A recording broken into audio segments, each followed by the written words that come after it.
আয়োজিত রাফিদ 23 করুল্লার বার্ড দিবস। আজকের এই অনুষ্ঠানে উপস্থিত আছেন কোম্পানির ম্যানেজিং ডিরেক্টর মোহাম্মদ মুস্তাক আহমদ এবং আজকের অনুষ্ঠানের সম্মানিত সভাপতি এবং আরও উপস্থিত আছেন রাফিদ সিডস কোম্পানির divisional sales manager Mohammad Faruk Hossain এবং নূর সিডস কোম্পানির প্রতিনিধি মোহাম্মদ মাহমুদুল ইসলাম এবং আপনাদের এলাকার কৃষি কর্মকর্তা ভাই এবং আমাদের শ্রদ্ধেয় ইমাম সাহেব এবং যাদের উদ্দেশ্যে আজকের এই অনুষ্ঠানটা আয়োজন করা হয়েছে সেই সম্মানিত কৃষক ভাইয়েরা, আমি আপনাদেরকে সুন্দরভাবে বসে আমাদের এই অনুষ্ঠান শোনার জন্য আমি এবং আমার কোম্পানির পক্ষ থেকে আপনাদেরকে আন্তরিকভাবে অভিনন্দন জানাচ্ছি এবং সালাম। আসসালামু আলাইকুম। আপনারা সবাই ভালো আছেন? আমরা যে অনুষ্ঠানটা আজকে এখানে আয়োজন করেছি এটা কিন্তু কয়েকটা ফসলের উপরে। আচ্ছা বলেন তো কোন ফসল? এটার নাম কি? রাফিদ 23। পাশাপাশি আরও আমাদের হচ্ছে সিরাজ ভাই আপনাদেরকে কয়েকটা প্রোডাক্ট দেখিয়েছে যেটা আপনাদের জয়পুরিতে ব্যাপক চাষ হয়, সেটা হচ্ছে লাউ এবং চিচিঙ্গা এবং আরও কয়েকটা ফসলের কথা বলছে, সেটা হচ্ছে মরিচ। এখন যে মরিচটা আছে ওইটা মাঠে হচ্ছে ছোট গাছ, এটা এখন কেবল মানে ফুলের কুড়ি আসতেছে। যখন ইনশাল্লাহ ওইটা ভালো হবে আমরা আরও ব্যাপকভাবে আপনাদেরকে দেখানোর চেষ্টা করব। এবং চিচিঙ্গা এখন বর্তমানে আমাদের রানিং আছে মাঠে। একটা কথা হচ্ছে আমরা যে ফসলগুলো আপনাদের হাতে তুলে দিচ্ছি মানে এগুলো কিন্তু আমরা আমাদের R&Dতে রিসার্চের করে কিন্তু ফিল্ডে নিয়ে আসি এবং যেগুলো আপনাদেরকে দিয়েছি এগুলো কিন্তু আমাদের ট্রায়াল মার্কেট, এখনও পূর্ণাঙ্গ রূপে আমরা এই প্রোডাক্টগুলো কিন্তু এখন মার্কেটে নিয়ে আসিনি। আমাদের ট্রায়ালের পরে যে রেজাল্ট হয়েছে এবং টোটাল বাংলাদেশে যে আবহাওয়া, এটা যদি আবহাওয়ার সাথে সেট হয় তাহলে ইনশাল্লাহ ভালো রেজাল্ট দেবে। সেই রেজাল্টটা দেখার জন্য আমরা কিন্তু অল্প পরিসরে আপনাদের হাতে তুলে দিয়েছি। দেওয়ার পরে আমরা একটা জিনিস দেখেছি, জয়পুর হাটের আবহাওয়ার সাথে ও 100% পারফেক্ট। হয়তো কিছু 19 বীজ আছে যেটা আমাদের রিসার্চ টিম যারা আছে এগুলাকে সামনে যে বীজগুলো আপনাদের হাতে তুলে দেবে এই সমস্যাগুলো ইনশাল্লাহ থাকবে না। কারণ ভালো বীজ যদি আমরা আপনাদেরকে সরবরাহ না করে থাকি তাহলে আপনারা ভালো ফসল ফলাতে পারবেন না। এই যে ফসলগুলো দিয়েছি আপনারা যখনই কমপ্লেন করবেন সিরাজ ভাইয়ের মাধ্যমে আমাদেরকে, আমরা চেষ্টা করব আমাদের ভুল ত্রুটিগুলো শুধরিয়ে আরও ভালো কোয়ালিটি সম্পন্ন এবং গুণগত প্রোডাক্ট আপনাদের আমাদের নিয়ে আসতে পারি। আমাদের রাফিদ সিডস কোম্পানি 2017 সাল থেকে কৃষকের কল্যাণে তাদের পাশে দাঁড়িয়ে থাকা প্রতিজ্ঞা নিয়ে যাত্রা শুরু করে এবং আমাদের মূল ব্যবসা হচ্ছে ভুট্টার বীজ। টোটাল বাংলাদেশে আমরা ভুট্টার বীজ নিয়ে কাজ করে থাকি। আমাদের একটা ভ্যারাইটি আছে সারা বাংলাদেশে এক নামে বিজয় 71, এর পাশাপাশি আছে পদ্মা 55, আশা 55, বুলেট 555, হিরো 555, এইভাবে 11টা ভুট্টার জাত আছে।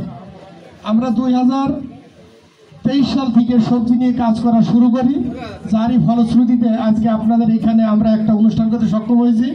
আপনারা দেখছেন এখানে অনেকগুলা মানে ফেস্টুন টাঙানো আছে, দেখেন ওই যে ভুট্টা আছে।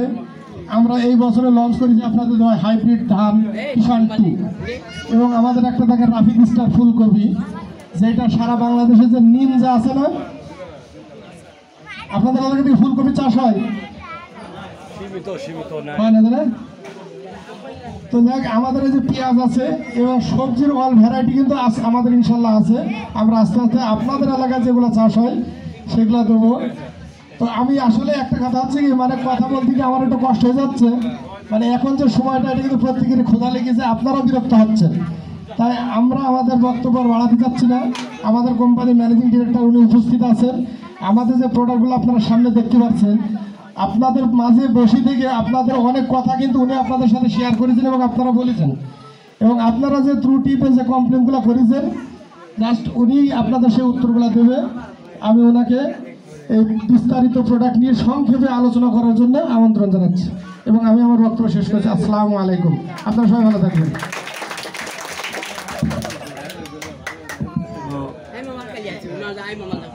এই পর্বে আমাদের উপস্থিত ম্যানেজিং ডিরেক্টর স্যার, উনি অত্যন্ত অমায়িক একজন মানুষের দুঃখ কষ্ট ওনার মনের মধ্যে যেভাবে লাগে তো সেটা আমি কিন্তু ওনার সান্নিধ্যে না গেলে কিন্তু আসলে বুঝতে পারতাম না। একজন কৃষক ক্ষতিগ্রস্ত হবে, একজন লোক ক্ষতিগ্রস্ত হবে, এটা কিন্তু ওনার অন্তর থেকেই কিন্তু এটা খুব বাধে আর কি। তো আপনারা আমাদের সঙ্গে থাকেন, ভবিষ্যতে উনি কি করেন, আপনাদের জন্য কি নিয়ে আসেন সেটা বুঝতেই পারবেন। তো আমি এই পর্বে আমি স্যারকে একটু সংক্ষিপ্ত আকারে বক্তব্য দেওয়ার জন্য অনুরোধ করব।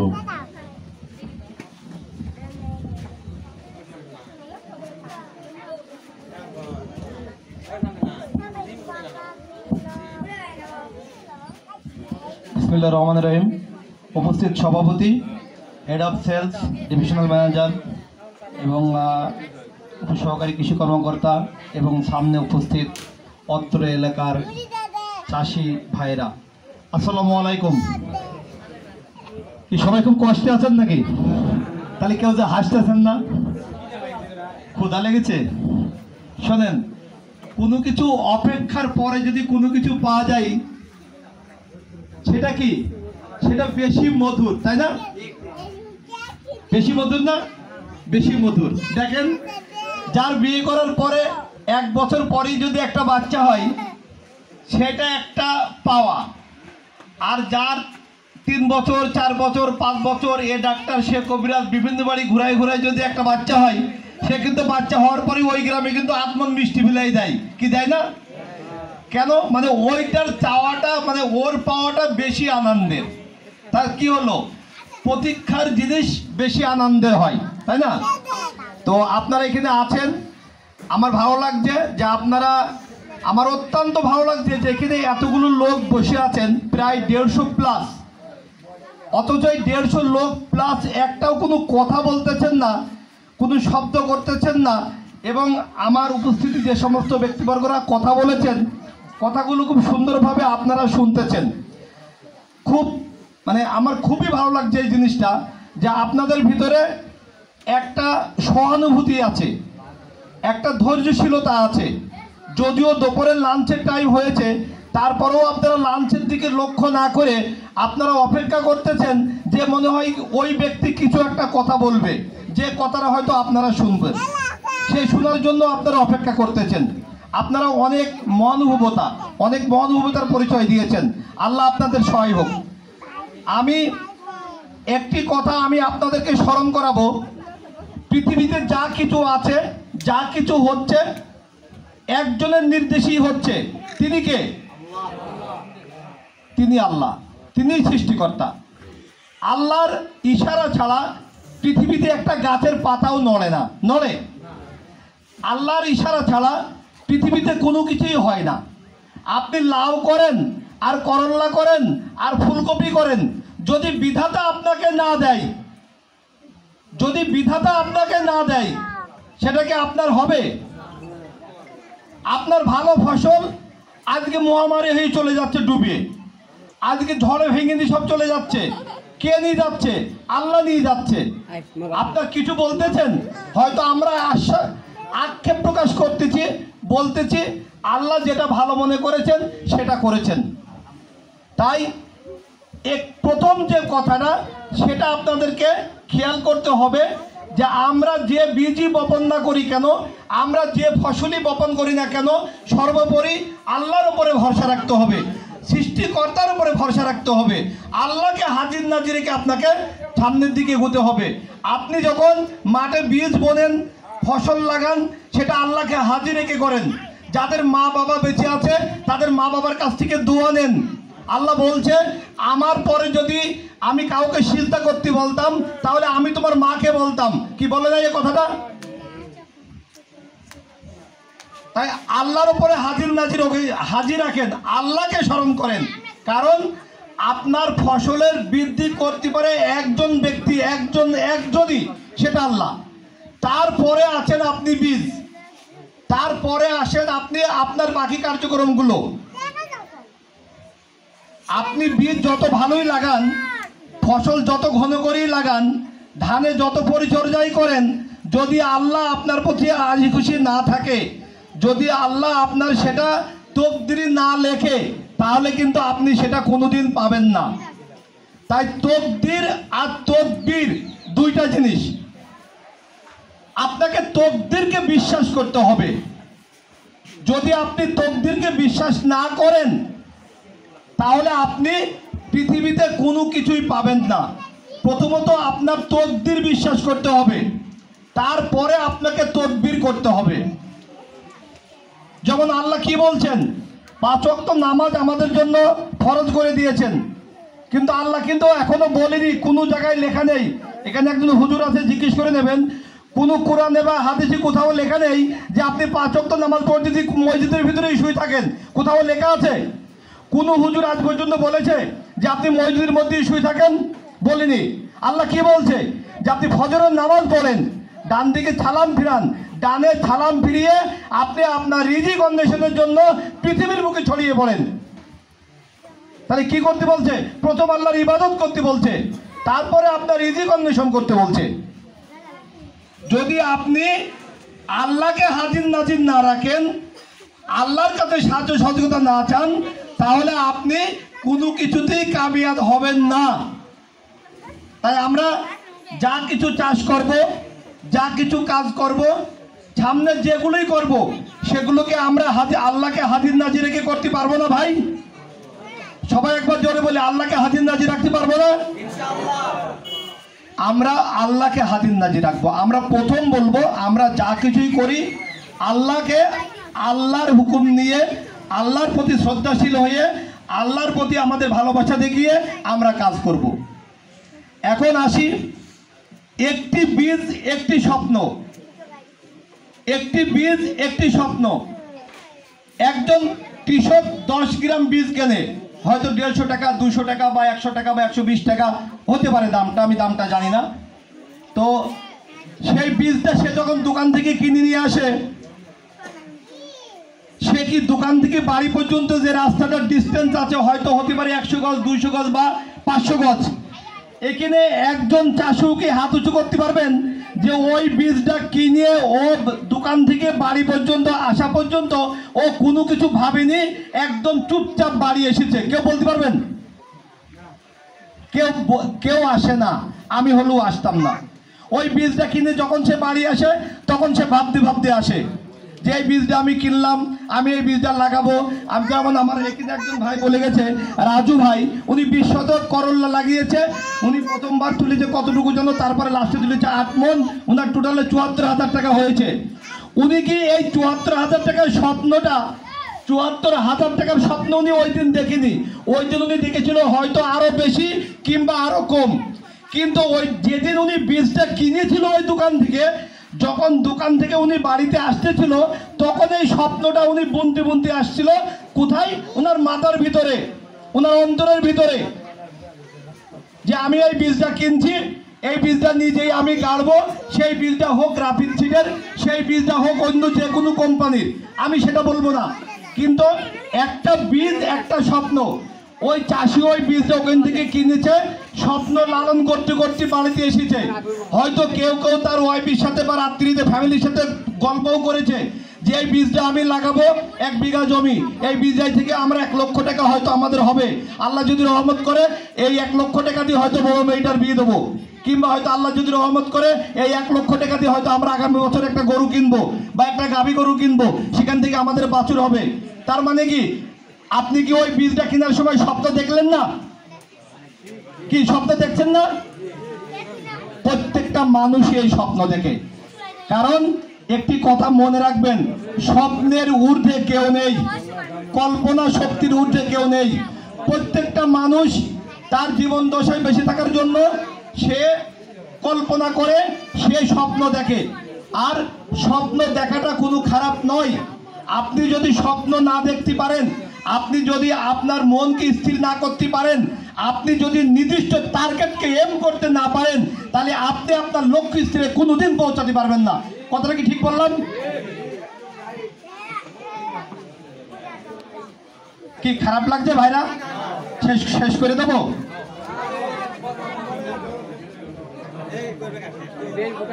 সব থেকে আমরা একটু সময় নিই। সব থেকে বড় কথা হলো যে আপনার লাইফটা, আপনার জীবনটা, আপনার পথ পরিচালনাটা আপনাকেই ঠিক করতে হবে যে আপনি কি করবেন, কোনটা করলে আপনার ভালো হবে। লাউ চাষ করলে ভালো হবে, না করল্লা চাষ করলে ভালো হবে, না ঝিঙ্গা চাষ করলে ভালো হবে, না চিচিঙ্গা চাষ করলে ভালো হবে। কারণ এই চাষটা বলে দেবে আপনার এলাকার বাজার দরের উপরে নির্ভর করে। আপনি এমন একটা ফসল চাষ করলেন সেটা বাজারে খাই না, তাহলে সেটা কি বিক্রি হবে? তাহলে ওই চাষটা করে কি আপনি লস হবে না আপনার? তার মানে কি এই লক্ষ্যটা আপনি নিজেই নির্ধারণ করবেন যে আপনি কি চাষ করবেন। ছোট করলা চাষ করবেন, না 12 ইঞ্চি লম্বা করলা চাষ করবেন, না ছোট লাউ চাষ করবেন, না গোল লাউ চাষ করবেন, সেটা নির্ভর করবে আপনার উপরে। আর আপনি নির্ভর করবেন কার উপরে? আপনার এলাকার স্থানীয় বাজারের উপরে, যে আপনার স্থানীয় বাজারে আপনার এলাকায় কোন দ্রব্যটার চাহিদা রয়েছে, কোন প্রোডাক্টটার চাহিদা রয়েছে, সেই প্রোডাক্টটা আপনি চাষ করবেন। কারণ ওই প্রোডাক্টটা যদি আপনি চাষ করেন, ওই প্রোডাক্টের পাইকারি আসবে, আপনার ফসলটা ওর কাছে দিতে পারবেন, ওর কাছ থেকে ওই টাকাটা আপনি রিব্যাক দিতে পারবেন। টাকাটা নিয়ে ওই যে রাত্রি শুয়ে শুয়ে আপনি আপনার কি বলে আমার ভাবির সাথে, মানে আপনার ওয়াইফের সাথে রাত্রি শুয়ে শুয়ে যে স্বপ্ন দেখতেছিলেন, যে সাধনা করতেছিলেন, যে স্বপ্ন লালন করতেছিলেন, ওই টাকাটা নিয়ে সেই স্বপ্নটা পূরণ করা সম্ভব হবে। কি আমি ঠিক বলিনি? তদ্রূপ আপনার এই এলাকাতে ছোট করল্লাটা খুবই ভালো চলে। আমি দেখলাম আপনাদের এই মাঠে আসলাম, কিন্তু মাঠের এখন অসময়তেই প্রচুর করল্লা, ভ্যান বোঝাই করে দেখলাম জাতি আছে, ট্রাক লোড হতেই আছে। জানি না মৌসুমে কি পরিমাণ চলে। ডাল মৌসুমে যদি এত চলে, তাহলে মৌসুমে কি পরিমাণ চলে? তাহলে ছোট করল্লা যদি মার্কেটে এলাকায় ভালো হয়ে থাকে, তাহলে আপনার ছোট করল্লা চাষ করতে হবে, তাই না? নাকি খারাপ বললাম? আপনি একটা জিনিস খেয়াল করবেন, মাদ্রাসার সব ছাত্রী গেল কালো বোরকা পরে, সবাই মনে করেন 95% ছাত্রী ওই মাদ্রাসায় গিয়েছে বোরকা পরে। একজন ছাত্রী গিয়েছে ছোট পোশাক পরে, ছোট পোশাক পরে।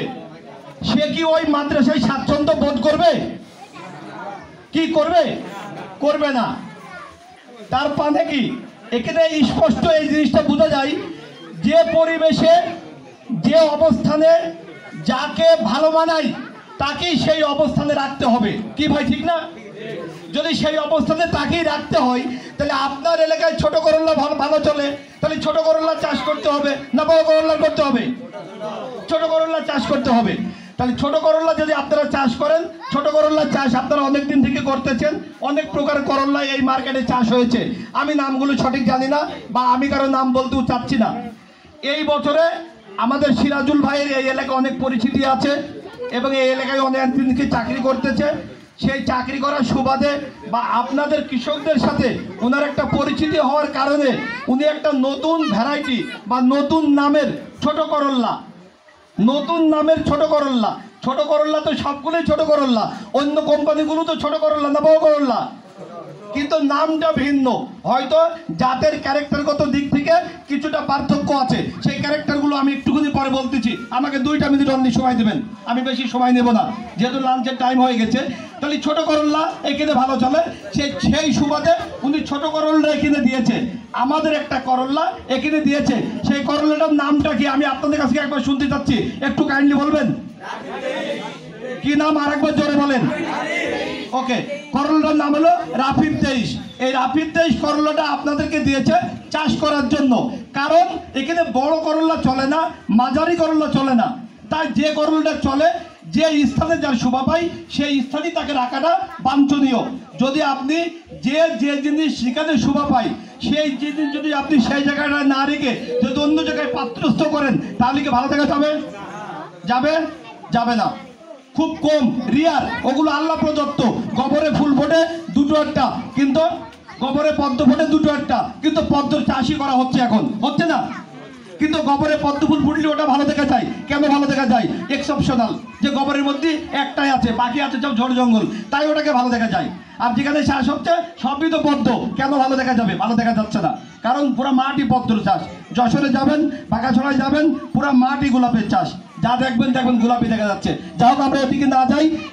আর তাহলে আমাদের একটা করল্লা দিয়েছে কি রাফিদ সুপার। এখানে রাজু ভাই বলছে উনি চাষ করেছেন এবং ওনার করল্লাটা ভালো হয়েছে, ৭৪,০০০ টাকায় বিক্রি করেছে। ৭৪,০০০ টাকায় বিক্রি করেছে। কি করল্লা ছিল ভাই? রাফিদ 23। এরপরে আসছিল আজার ভাই। আজার ভাই একটা কথা বলে গেছে, এটা আমার কথা না, আমি ওনার কথাটাকেই রিলে করতেছি, যে এই মাঠে রাফিদ 23 আমি লাগিয়েছি এবং অন্যান্য কোম্পানির করল্লাও আমার পাশে লাগানো ছিল এবং ওই মাঠে লাগানো ছিল, কিন্তু এই বছরের তাপমাত্রাটা অতিরিক্ত এবং বর্ষার চাপটাও অতিরিক্ত, মানে দুইটাই সমানে। যখন বৃষ্টি হয় তখন বৃষ্টি পাল্লা দেয় যে আমি কত পারি, আর যখন তাপ আসে তখন তাপ পাল্লা দেয় যে আমি কিভাবে চাষিদেরকে মাঠ থেকে তাড়াই, তাই না? তার মানে আবহাওয়া এবং আবহাওয়ার দুইটা সাবজেক্ট, একটা হলো বৃষ্টি আর একটা হলো তাপমাত্রা। দুইটা জিনিসই এবছরে আমাদের অনুকূলে নয়, দুইটা জিনিসই আমাদের প্রতিকূলে। কিন্তু এই প্রতিকূল আবহাওয়ার কারণেও আজহার ভাই বলে গেছে যে অন্যান্য আমার চতুর্পাশে যে করল্লাগুলো ছিল সেই গাছগুলো যদিও ঝিমিয়ে গিয়েছে বা লালচে হয়েছে, কিন্তু রাফিদ 23 করল্লার গাছগুলো এখনো ঝিমায়নি। রাফিদ 23 করল্লার গাছগুলো এখনো স্বাভাবিক আছে। আজহার ভাই কই? আপনি বললেন না? ওকে, আমি যখন এই জায়গাটায় আসি একজন চাষির সাথে কথা বলেছিলাম, আমি জানি না সেই চাষিরা যদি থাকেন একটু হাত উঁচু করবেন। বাড়ি চলে গেছে, যা উনি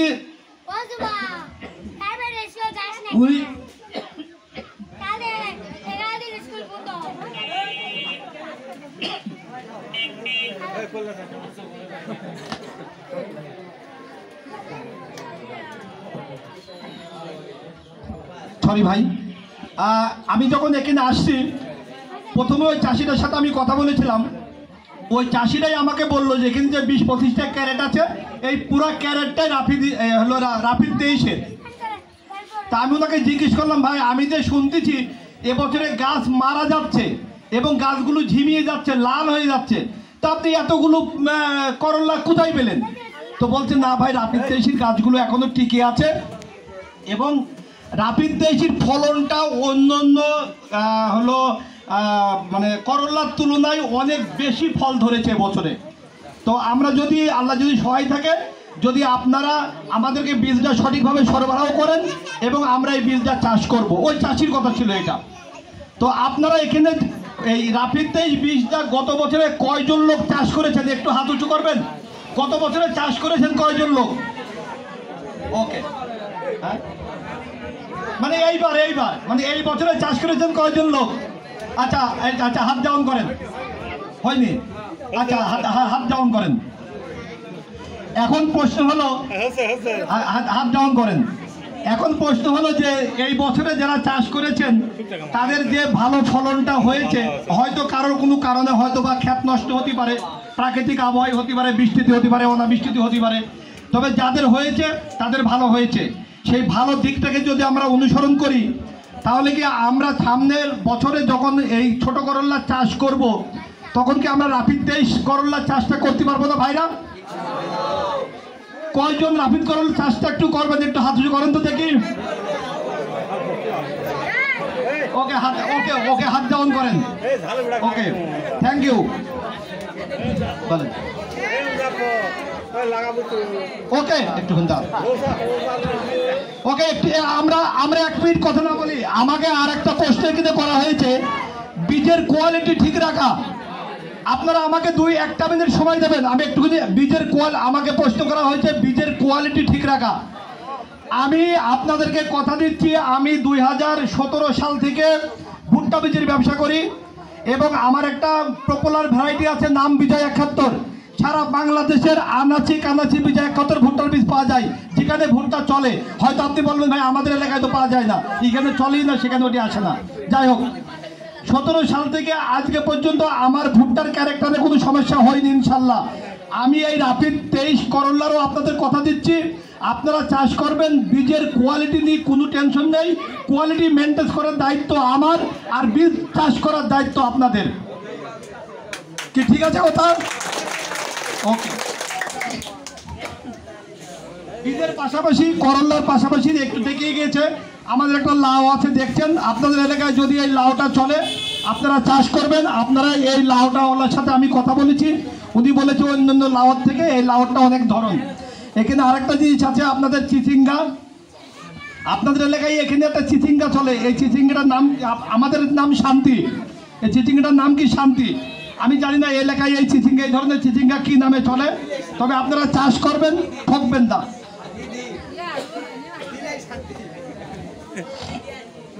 সর্বশেষ আমি আপনাদের উদ্দেশ্যে একটি কথাই বলবো, রাফিদ সিডের যে কোনো বীজ আপনারা নেবেন, করল্লা হোক, লাউ হোক, চিচিঙ্গা হোক, ধন্দল হোক, ঝিঙ্গা হোক, আমি আপনাদেরকে আশ্বস্ত করব এই জায়গা থেকে, আমি কৃষকের ছেলে, আমি জানি যে একজন কৃষক বীজ কিনে জমি চাষ করে সার মাটি দিয়ে ওই বীজটা প্রোডাকশন করা পর্যন্ত কি পরিমাণ খরচ হয়। এই খরচটা করার পরে কি তখন যদি দেখে যে ফল হওয়ার কথা ছিল এতটুকুন, ফল হচ্ছে এত বড়, বা এত বড় হওয়ার কথা ছিল ফল হচ্ছে এতটুকুন, তখন চাষি অনেক বিপদে পড়ে, অনেক ক্ষতিগ্রস্ত হয়। এই ক্ষতির দিকে তখন কেউ আর তাকায় না। তাই এই ধরনের কোনো প্রবলেমে আপনারা পড়বেন না ইনশাল্লাহ। আমি সেই দিক থেকেই বলবো যে আপনারা রাফিদ সিডের যে প্রোডাক্টগুলো আছে, বিশেষ করে আপনাদের এলাকার জন্য রাফিদ 23 আপনারা চাষ করবেন এবং আপনারা সোনার ফসল ঘরে তুলবেন, এটা আমি সবসময় আপনাদের জন্য কামনা করব ইনশাল্লাহ। আপনাদের পক্ষ থেকে আমাদের কোম্পানি বা প্রোডাক্ট সম্পর্কে যদি কারো কোনো প্রশ্ন থাকে করতে পারেন, আমি সেটা উত্তর দেবো ইনশাল্লাহ। বলেন।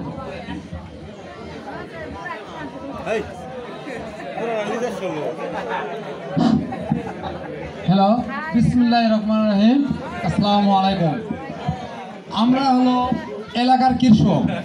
এর পূর্বে যতগুলা কল্যা গেছে, নবাব, ফলন, আপনার হলো ওই কাবরি 88, এর মুঘল, জুলি, এই কল্যাগুলো আমাদের কি পুরা প্রথম অবস্থায় আমাদের কৃষকের মাঝে রাস্তা ভালোই দেয়। প্রথম আমাদের এই যে আমরা রাফিদ 23 চাষ করছি, কিন্তু প্রথম ভালো, কিন্তু দ্বিতীয় পর্যায়ে করে কি আমাদের উপর ব্যবসা করে, মানে কোম্পানিগুলা, মানে যে চলিচ্ছে রাফিদ ভালো, পরবার যাতে বস্তা বস্তা বিক্রি হবে, এই বলে দিচ্ছে ভেজাল।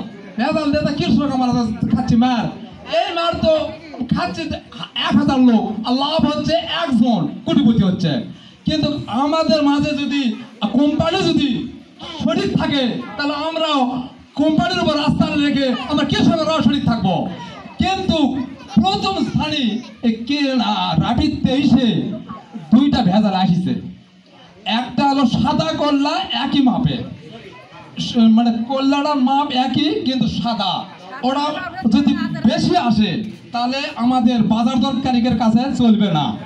আর দ্বিতীয় একটা কল্লা আসিছে নাকের ফুলের লাগান, সেটা হলো পাতাটা সবরির পাতার লাগান, মানে যার পেয়ারার পাতার মতন। এটা কৃষকের মধ্যে এরকম যদি আস্তে আস্তে 10টা আসে, 20টা আসে, তাহলে আমরা কৃষক মরে শেষ হয়ে যাবো। আমাদের কাছে, আপনাদের কাছে একটা অনুরোধ কোম্পানির কাছে, যে আমরা সঠিক বীজ পাইলে আপনাদের কাছে সারা জীবন রাস্তা রাখবো, এই কথা দিচ্ছি। জয় বাংলা, জয় হোক আমাদের রাফিদ সিড কোম্পানি। আসসালামু আলাইকুম।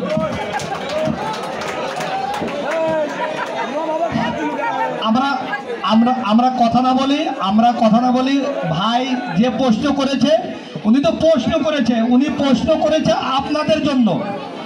উনি প্রশ্নটা উনার জন্য করেনি, উনি প্রশ্ন করেছে এখানে যে 150 লোক আছে তাদের জন্য, এখানে 150 লোকের ভালোর জন্য উনি কথা বলেছে। তাহলে ওনার ওই কথাটার উত্তর তো আপনাদের সবাইকে শুনতে হবে। সবাই যদি প্রশ্ন করেন তাহলে তো উত্তর শোনা যাবে না। তো উনি যে কথাটা বলেছে, আমি সেই কথাটার উত্তর দিচ্ছি। প্রথম প্রশ্ন ছিল সাদা করল্লা, তাই না? প্রথম প্রশ্ন ছিল কি সাদা করল্লা। আচ্ছা বলেন তো, আমি বা আমার স্ত্রী বা আমার বাবা বা আমার মা, আমি বা আমার বাবা বা আমার মা ছেম কি আমি আমার বাবার মতো বা মায়ের মতো কি ছেম হয়েছি?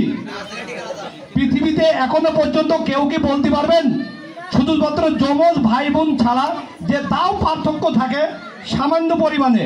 এখন আপনাদের কাছে আমার প্রশ্ন, যে সাদা করলাটা হয়েছে মানে কত গাছে কয় পিস? হয়তো 200 বা 300 গাছে 1 পিস, তাই না? হ্যাঁ, তারও বেশি হচ্ছে। আচ্ছা, তখন বলতে তারও বেশি গাছে হয়তো একটা এসেছে। যাই হোক, যদি এইটা এসে থাকে, আমি না আনানোর জন্য চেষ্টা করবো ইনশাল্লাহ।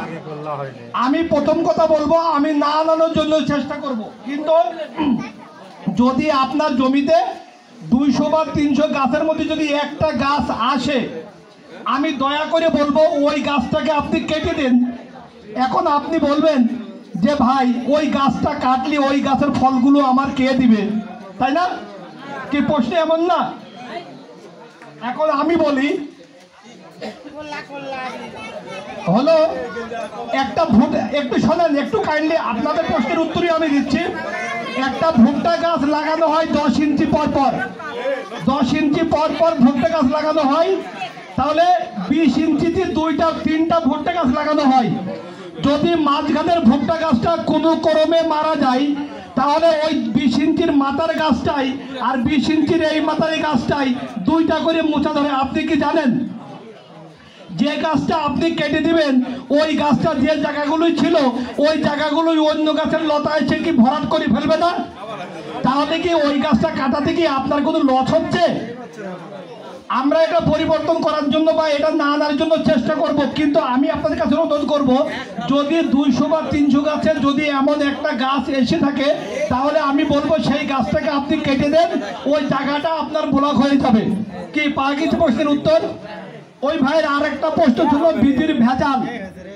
আমি আপনাদেরকে কথা দিচ্ছি, এখানে শুধু রাফিদ সিডের রাফিদ 23 করল্লা নয়, আমার যতগুলো বীজ এখানে যাবে, আজকে যে বীজের রেজাল্ট যেটা পাবেন, আজকে যে রেজাল্টটা পাবেন, আগামী 5 বছর বা 7 বছর পরেও সেই বীজের সেই রেজাল্টই পাবেন ইনশাল্লাহ। এখন আপনারা তো খুশি। আমি কথা দিতে যাচ্ছি এই মঞ্চে, এবং এখানে আমি আবারও আসবো যখন আমার এই মার্কেটে 500 কেজি বীজ সেল হবে।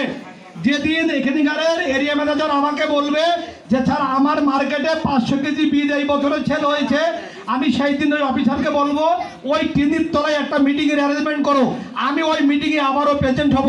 কি আপনারা খুশি হবেন না? ওকে, আর কারো কোনো প্রশ্ন? ওকে, আপনারা অনেকক্ষণ থেকে গরমে অনেক কষ্ট করতেছেন, আপনাদের অনেক ধৈর্য ধরে এবং অনেক কষ্ট করে আমাদের। আর কারো কোনো প্রশ্ন? আচ্ছা ভাই, তাহলে আর কোনো কথা নেই। আপনারা অনেকক্ষণ ধৈর্য ধরে এবং অতি নিষ্ঠার সাথে এবং নিশ্চুপ থেকে যে আমাদের কথাগুলো আপনারা মনোযোগ দিয়ে শুনেছেন, এর জন্য আমি আল্লাহর কাছে প্রার্থনা করি।